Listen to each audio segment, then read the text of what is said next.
Shamba Shape Up Uganda. We are traveling all over Uganda to find hardworking farmers. We want to celebrate them while giving them the knowledge they need to make their farms more productive and adapt to climate change. We want to support them to get better yields and increase their income. We will see how farmers can benefit from our experts' advice and turn their farms around into a profitable business, while learning from each other in so many ways. Join us on these journeys and share in the farmers' experience on the Shamba Shape Up Uganda!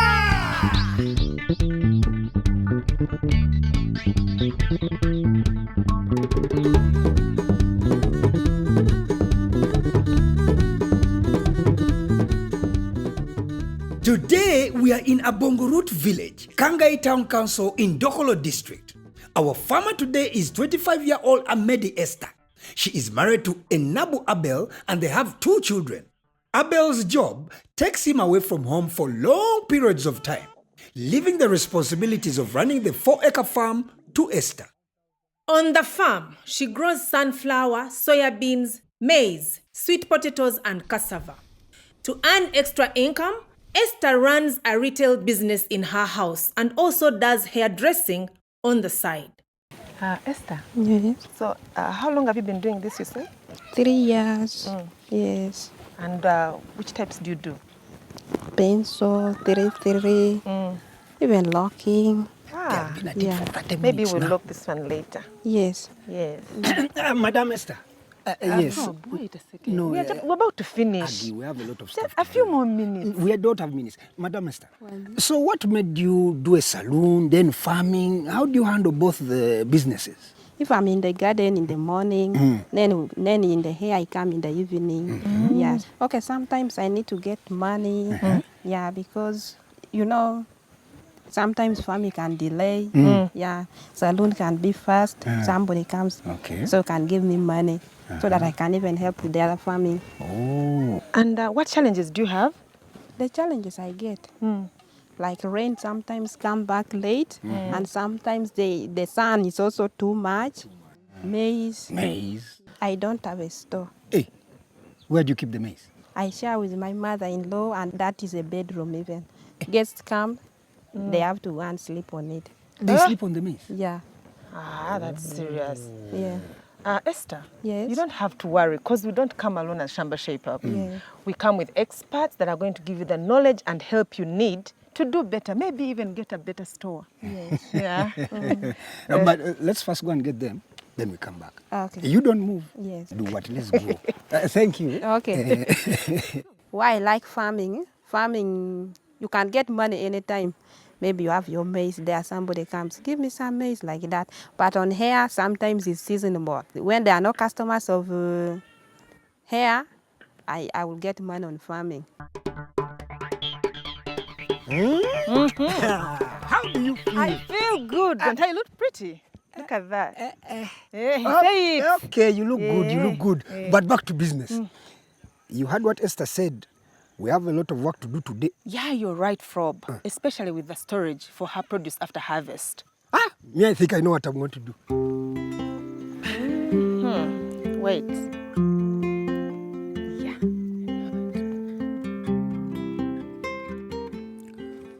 Poor storage exposes our harvested maize to pests, rodents, moisture, and the buildup of aflatoxin, which affects the quality.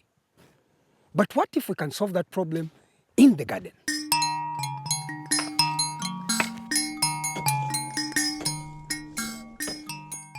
Joining us in the garden is Semalulu M. Frank from Iyata, and he's going to teach us how to prevent aflatoxin-causing fungi from infecting our maize. Welcome, welcome, welcome. Thank you. Yes, this is our farmer, Esther. Oh, nice meeting you. Yes. I've heard of the word aflatoxin. What is aflatoxin? Those are poisons that are produced by a certain group of molds that live within the soil. How do they reach our crops? Yes. These aflatoxins are produced by molds that live within the soil. So when our crops are planted, in this field that has these molds. These molds are spread into the crop by the help of wind or even contact during the time of harvesting. When these molds get into the crop, they start to produce these toxins. So by the time you take your crop for storage, that means they have been already invaded and affected by these molds that produce the aflatoxins. Because we're talking about maize in particular. Yes. Is it one of the most susceptible crops or plants? Maize is the most susceptible crop to these aflatoxins. However, it's not only maize. There are also groundnuts, sorghum, sunflower, simsim. So all those are crops that are affected by these aflatoxins. What if a human ingests or digests these crops that have aflatoxin? What happens? These aflatoxins are very, very dangerous, both to human consumption and animal consumption. They are one of the leading causes of the cancer of the liver. That's why they are very, very dangerous. Like me, I'm breastfeeding. I have a baby of 1 month. Can it affect it? Yes, aflatoxins can be passed from the breastfeeding mother onto the child through the breast milk. Even when chicken or animals are fed on feeds that are contaminated, the aflatoxins can appear in eggs, can appear in milk. That's why even the breastfeeding mothers, if they are subjected or exposed to these aflatoxins, they can pass them to the babies. So what solution can we get or can we have to avoid the aflatoxins in our foods? This solution intends to control the contamination of our food by these aflatoxins when the crop is still in the field. And that is Aflasafe. Aflasafe? Yes. What is Aflasafe? Aflasafe is a biocontrol that has been developed from the materials of the environment to control the contamination of aflatoxins in food. Aflasafe is made of sorghum seeds that have been sterilized and coated with a biological living agent that when applied in the field of maize, sorghum, peanuts, and any other susceptible crop, it offers protection to the crop, making it safe for consumption both in humans and animals. How does Aflasafe work? It eliminates all these bad fungi or these bad molds within the field, and then it replaces it with the good ones. Now I have my Aflasafe. How can I apply it and when? Aflasafe is applied in the field by broadcasting. You are supposed to apply this Aflasafe in a field with already the crop growing. But at what stage? Exactly. It should be 2 to 3 weeks before the crop starts to flower. Why? Because I've told you that Aflasafe is a biological control. It has a bioagent. So you give time for this bioagent to grow, reproduce, and spread all over. By the time the crop reaches the flowering stage, the soldiers are already there in the field, waiting to attack and fight the enemy. That is how Aflasafe works. Aflasafe is able to offer protection through multiple seasons and even after harvesting when the crop is in the storage. This Aflasafe UG1 contains beneficial atoxigenic, non-toxigenic fungi which can decrease aspergillus flavus in crops by competing with toxic strains. For best results, also always follow good agronomic practices. Here is an interesting fact for you. Did you know that a sunflower is not just one flower, but is made up of 1,000 to 4,000 individual flowers? And each of those flowers grows to become a seed. It is that seed we are interested in. Esther planted half an acre of sunflower and is hoping for a bumper harvest. We have invited Katie Owell Ewacho from MMP Agro to teach us when to harvest, how to harvest, and post-harvest handling of sunflower. We first have to notice whether it is ready. When it is ready to be harvested, the leaves are dry. Then the back head of the sunflower, it turns yellow to brown. And then inside, all the flowers are dry and the pollen is all pouring, as you see. And the sunflower seed, when you look at it now, it is loose So it is ready for harvesting. Okay. Yes. What do we need when harvesting? We need to have a bag, we need to have a sickle or a knife, depending on what somebody is used to. Okay. Yes. Then you have to have a tapulin. When your bag is full, you go and pour in the tapulin, so the process continues. Okay. But then you cut from the edge. Where the stem ends is where you cut from. Why? Because when you cut from up, it is sharp. Okay. The time you're carrying, the sharp edge can hurt you. So we make it a flat end from here.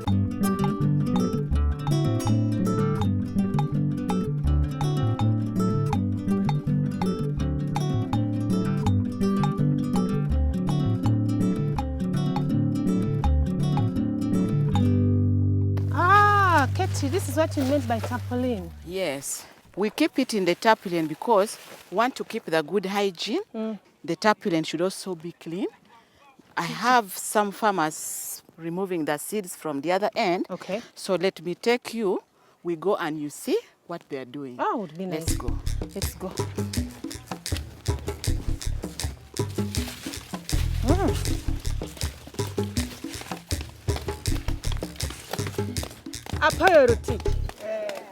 Here people are harvesting sunflower seed from the head. The farmers are beating the sunflower seed to remove it from the sunflower head. But the challenge I'm seeing here, when the farmers were cutting the heads, this one is not yet ready to be harvested. It is still green, but the one which is ready is supposed to be brown like this one. Inside it's loose, you see? So when you are beating, it easily comes off. But the challenge I've seen when farmers are harvesting and mix this, the ones which are not and the ones which are ready, it will lower the quality. Let's move on to the next one. Katie, please lead us. Why you wanna?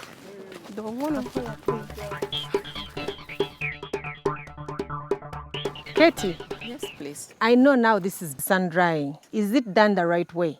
Yes. She has put it on the tarpaulin like this to dry, and I see the tarpaulin is clean, and this is the right process that you're supposed to do. Then after cleaning, you check the moisture content to see, because the allowed moisture content is 12%. When it goes beyond 12%, there will be too much water in the seed, and then it will start heating up. Okay. And because of that heat, it ends up rotting. And there can even form aflatoxin. And there, it will be rejected from the market, and that is the loss. Thank you, Katie. Yes, so now please. let's say we have dried it well. What Yes. next? We have to winnow and clean it. Then we bag it. We carry it and pack it in the store. What is the perfect storage condition for the sunflower? It has to have a good room, large enough. Then inside the store, it should have pallets. The floor should be dry and should have a good ventilator for air space to go inside.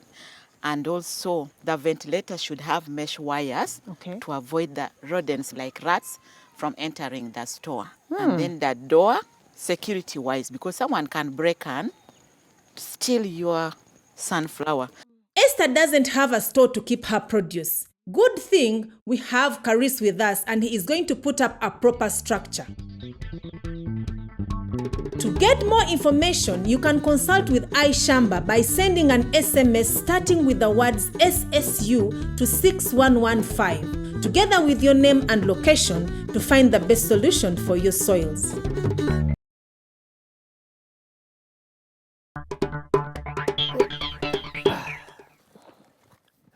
Welcome back. To Shamba Shape Up Uganda. We are in Abongoruuot village visiting Amede Esther. We have seen how to use Aflasafe to protect our maize from aflatoxin. And we have also seen when to harvest, how to dry and store sunflower. But we are not done yet. With pressures of climate change, we want to learn about good agronomic practices on the farm, and we want to see what products we can get from sunflower. Aggie. Yes. Time is going. Yeah, you can go. I'll see you later. Okay. Caris, see you.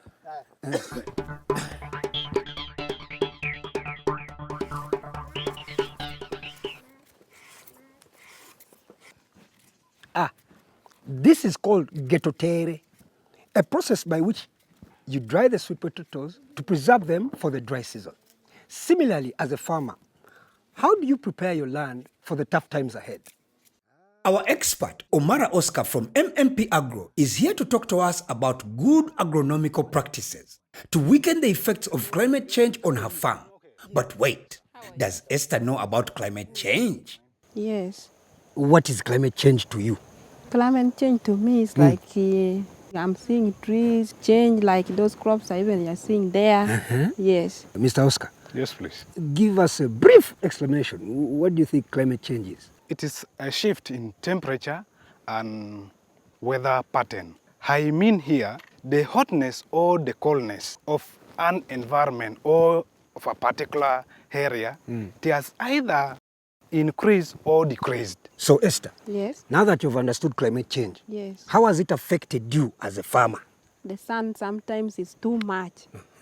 The rain comes late. So Mr. Oscar, how can we address or help control these measures? As you can see, she has planted trees. So it is acting as a windbreak. You know, there are some other crops which can grow tall and they are also weak in their stems. Yes, yes. Another thing also, I move around down there. Then I also form mulching. Mulching, first of all, reduces the direct sun heat landing into the soil. Because when you don't mulch your fields or the soil, the amount of moisture content in the soil will be lost into the atmosphere. The benefit of mulching, it decomposes to give organic manure in the soil. So it means that soil of yours will not lose the fertility. It will be sustainable. Its resiliency will be increasing. And the productivity of that land will never fade away, which means the yield of crops that will be getting from that soil will be okay. You will realize even maximum profit from the field. Good, good, good. What can Esther practice to combat this climate change phenomenon? One of the things that she can do, it is stop like burning the grasses around or the nearby bushes or the shrubs. When you expose the land direct to it, then it means you're losing the soil moisture. Okay. Yeah. Another thing that you have to do in your field is also scouting to check how your crops and the trees at large, how they are doing. When you find that there's a invasion of pests and also weeds in the field, in crops and trees, what you have to do is early weeding so that the pest cannot have that chance of invading. You know, they look for what they feed on. So when they find that they can feed on the weeds in the field, they end up also destroying the crops in the field. Another thing, you have to do crop rotation. In crop rotation, I advise you not to make the crop of the similar species or from the same family to follow each other. It is because crop from the similar kind of species or from the same family has also the same kind of pest and disease that attacks them. When you do crop rotation, it means you are trying to destroy the genes or the chain of movement of that pest in the field. Another practice is by having your soils tested. This is how you can tell the nutrients missing in your soil and how to replace them. Soil testing can also help you know your soil pH. This is the alkalinity and acidity of your soil. Remember, every plant grows well at different pH levels. To adapt well to the changing climate, plant early maturing crops as soon as the rain starts, practice crop rotation, remove weeds as they hide pests and take up water meant for the crop.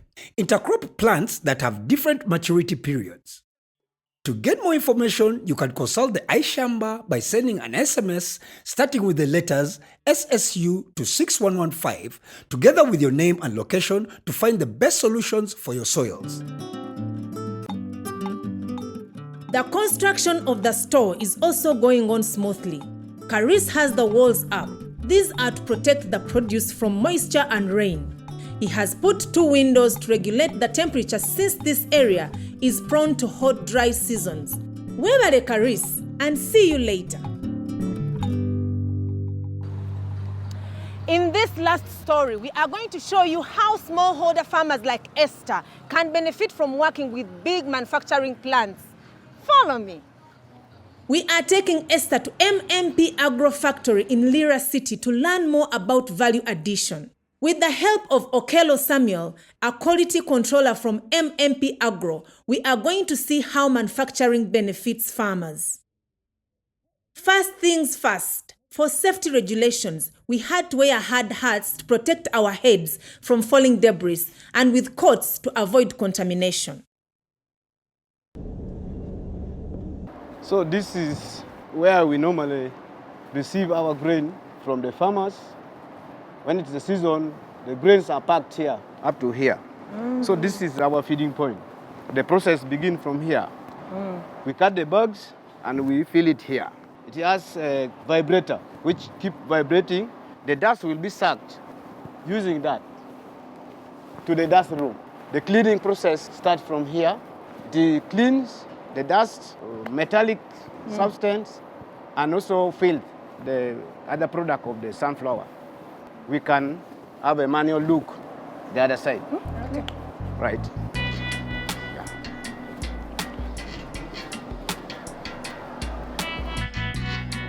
So this is the manual way of cleaning. Okay. I'm going to show you how they clean it manually. All right.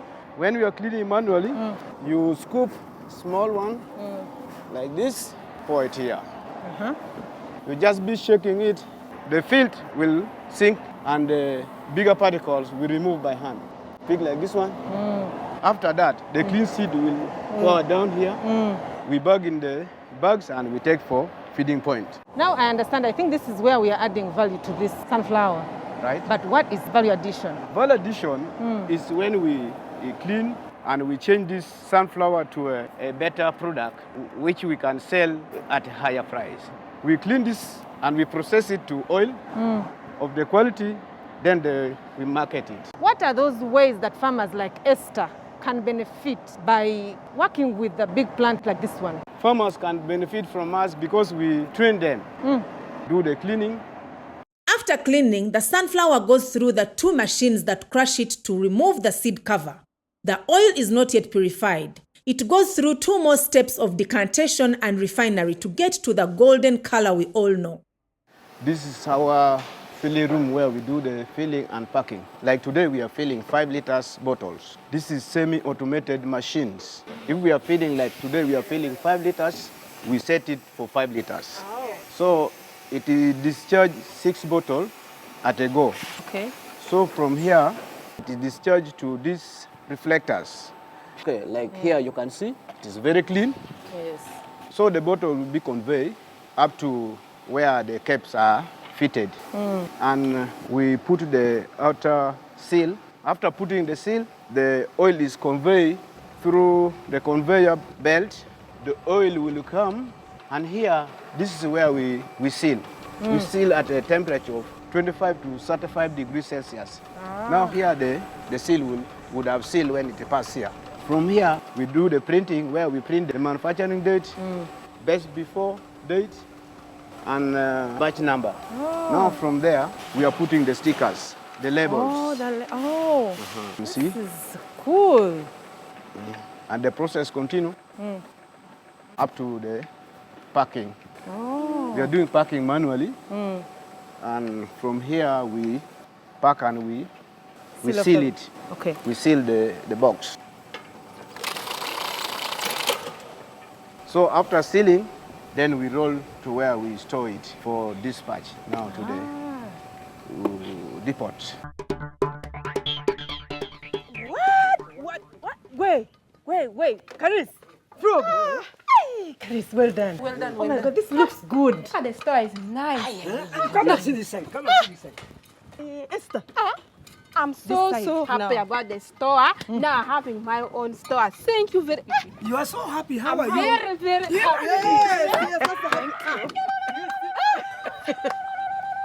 It is well, frog. Katie, tell us what we have done. You've constructed a good store. And the size is good for Esther. Yes. And the store I've seen, it has all the qualities of a good store. It is cemented. Yes. It has iron sheet roof. Yes. It doesn't leak. The windows are good. It has mesh wires. I know even the rats cannot enter inside to destroy. So what you're saying, Yes. that it's perfect. Perfect. That's the whole point. Esther, Yes. welcome. Thank you very much. For you. Apoyo mate. And Poyopian, this is a very good store. And apoyo.